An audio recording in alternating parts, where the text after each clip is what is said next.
قرآني في قلبي دوما يغمرني من فيض ضياء. مولانا طارق جمیل فاؤنڈیشن، انسانیت کی محبت دلوں میں سموئے.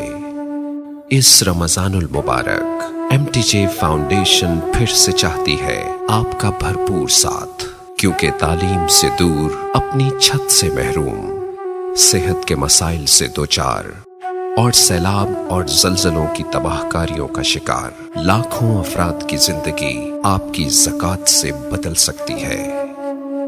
اپنی زکوٰۃ، صدقات اور عطیات MTJ فاؤنڈیشن کو دیں.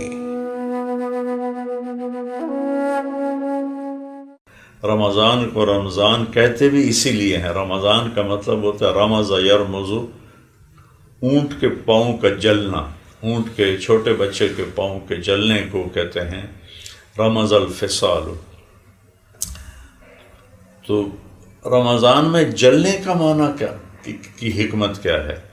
پھر ایک بات اور ہے کہ 12 مہینے ہیں ہمارے، تو محرم، صفر، ربیع الاول، ربیع الثانی، جمادی الاولیٰ، جمادی الثانی، رجب، شعبان، رمضان اور شوال، ذوالقعدہ، ذوالحجہ، 12 مہینے. تو یہ 11 مہینوں کے نام تو عربوں نے رکھے، لیکن روزوں والے مہینے کا نام اللہ نے رکھا، چونکہ اس کا ذکر قرآن میں ہے. اور اللہ نے قرآن کی تلاوت فرمائی جب ابھی زمین آسمان کو بھی پیدا نہیں کیا تھا. شہر رمضان الذی انزل فیہ القرآن. تو رمضان میں جل جانے کا معنی اس طرح ہے کہ روزہ رکھنے والے کے گناہ اس کی بھوک کی آگ میں جلتے ہیں، اور اللہ روزانہ اس کے گناہ معاف کرتا ہے یہاں تک کہ 29ویں روزے پر آ کر اس کے پچھلے سال کے سارے گناہ اللہ جلا دیتا ہے اور راکھ بنا دیتا ہے اور ان کا نشان مٹا دیتا ہے. تو اس لیے اس کو رمضان کہتے ہیں. رمضان کو مناسبت ہے قرآن پاک کے ساتھ. اس میں ایک تو میرا پیغام یہ ہے کہ ہم جھوٹ سے توبہ کریں، ہم دھوکے سے توبہ کریں، ہم ظلم سے توبہ کریں. 2 گناہ ایسے ہیں جن کی سزا دنیا سے شروع ہو جاتی ہے، ایک ماں باپ کی نافرمانی اور ایک ظلم.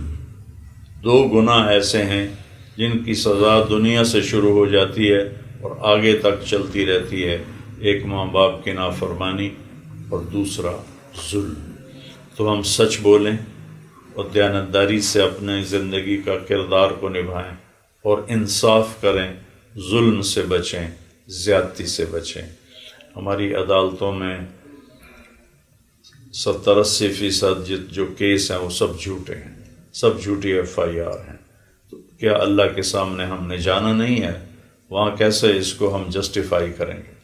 اور ایک قرآن کی تلاوت کریں کہ اور قرآن کا ترجمہ پڑھیں، چونکہ ساری آسمانی کتابیں اللہ نے رمضان میں اتاری. 1 رمضان کو ابراہیم علیہ السلام پر چھوٹی کتابیں آئیں، اور پھر 2 رمضان المبارک کو موسیٰ علیہ السلام پر تورات اتری، اور 6 یا 8 رمضان المبارک کو داؤد علیہ السلام پر زبور اتری، اور 12 یا 15 رمضان المبارک کو عیسیٰ علیہ السلام پہ انجیل اتری، اور 21 رمضان المبارک شب قدر میں ہمارے نبی پر انا انزلناہ فی لیلۃ القدر اللہ نے قرآن کو اتارا.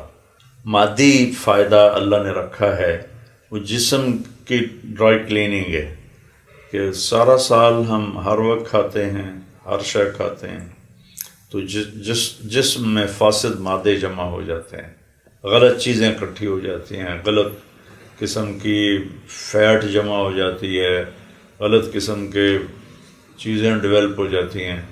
تو بھوک کی جو آگ ہے وہ اس سارے کو جلا دیتی ہے اور پوری باڈی صاف ہو جاتی ہے. جیسے آپ گرم پانی سے کپڑے کو دھو کے نکالیں تو وہ صاف ہو جاتا ہے.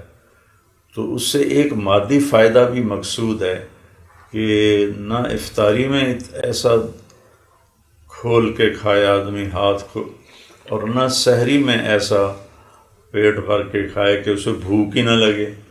اگر بھوک ہی نہیں لگی تو روزے کا جو جسمانی فائدہ، روحانی فائدہ بھی کم ہو جائے گا، اور جسمانی فائدہ بھی کم ہو جائے گا کہ جسم کی صفائی نہیں ہو سکے گی۔ معاشی مسائل تو بعد میں ہیں، پیٹ کا مسئلہ سب سے پہلے ہے کہ اتنے بڑے بڑے پیٹ لوگوں نے پال لیے ہیں، اور پیٹ اگر نہیں بڑھا تو بھی مختلف بیماریوں کے اندر گھرے ہوئے ہیں۔ بیماری اللہ کی تقدیر ہے، لیکن جتنے لوگ بیمار ہوئے، جتنے ہو رہے ہیں، جتنے ہوں گے، سب زیادہ کھانے کی وجہ سے ہیں۔ باقی اس کے علاوہ بھی اللہ پاک کا اپنا فیصلہ بھی ہوتا ہے۔ تو رمضان کا تو اصل مقصود ہی یہ ہے کہ ہمیں بھوک محسوس ہو۔ جو سارا سال غریب لوگ ایک وقت کھاتے ہیں، ایک دوسرے وقت میں فاقہ کرتے ہیں، ان کی بھوک کا ہمیں احساس ہو کہ بھوک کیا چیز ہے۔ ان کے بچے بلکتے ہیں اور ان کے آنسو ان کی آنکھوں میں ابلتے ہیں اور آنکھوں میں خشک ہو کے سو جاتے ہیں۔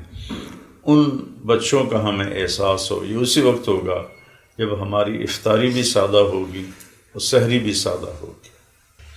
روزے کی آؤٹ پٹ تقویٰ ہے۔ جب تقویٰ آتا ہے تو پھر کیا ہوتا ہے؟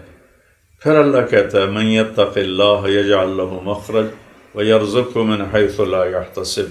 جب کوئی بندہ، کوئی بندی تقویٰ اختیار کر لیتا ہے تو ہر تنگی سے راستہ دیتا ہے۔ یہ ہمارے ملک میں وظائف کا بڑا رواج پڑ گیا، وظیفے وظیفے وظیفے۔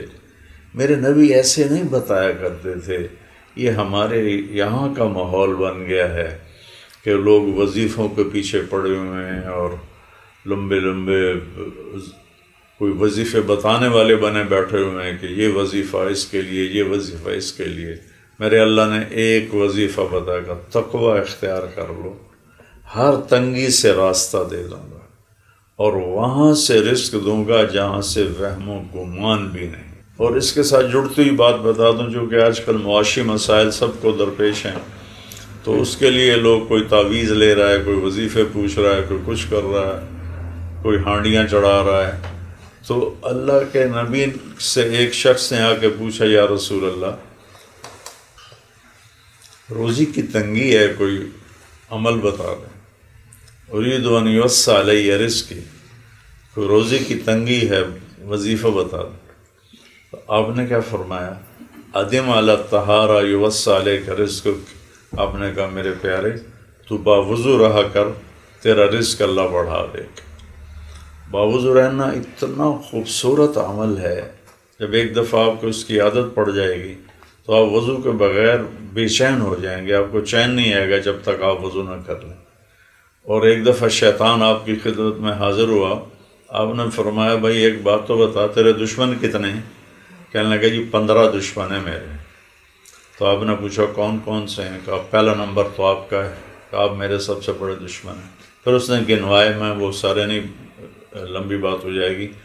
اس میں ایک اس نے کہا، ایک وہ مسلمان جو ہر وقت باوضو رہتا ہے، وہ بھی میرا بہت بڑا دشمن ہے۔ تو روزے سے ہمیں تقویٰ ملتا ہے، تقویٰ سے زندگی خوبصورت ہو جاتی ہے، گناہوں سے پاکیزہ ہو جاتا ہے انسان، اور اس کی اکانومی کا مسئلہ یوں حل ہوتا ہے کہ اللہ کہتا ہے وہاں سے دوں گا جہاں سے تیرا خواب و خیال ہی کوئی نہیں، اور جب تو تنگیوں میں پھنسے گا تو یوں راستے کھولوں گا جیسے موسیٰ علیہ السلام کے لیے سمندر کو کھول دیا تھا۔ رمضان میں تصفد فیہ مردۃ الشیاطین، اس میں بڑے بڑے شیطان قید ہو جاتے ہیں، لیکن انسان کے بگاڑ میں دو چیزوں کو دخل ہے، ایک باہر ہے، ایک اندر ہے۔ باہر شیطان ہے، اندر اس کا نفس ہے۔ تو جب پورا سال نفس شیطان کی غلامی کرتا ہے، اسی کی مان کے چلتا ہے اور اپنی منمانی کو اپنی زندگی کی انجوائمنٹ سمجھتا ہے، حالانکہ جتنا کوئی منمانی کی زندگی گزارتا ہے اتنا ہی وہ دکھی زندگی گزارتا ہے۔ تو پھر وہ نفس عادی ہو جاتا ہے، تو شیطان کے جانے سے بھی وہ اسی روٹین پہ چلتا رہتا ہے، جس کی وجہ سے بہت سے لوگ رمضان میں بھی گناہ نہیں چھوڑتے، لیکن پھر بھی ہم دیکھتے ہیں کہ بے شمار لوگ نمازی، مسجدیں بھر جاتی ہیں، تلاوتیں شروع ہو جاتی ہیں، کہ یہ بڑی نشانی ہے شیطان کے قید ہونے کی۔ قرآني في قلبي دوما يغمرني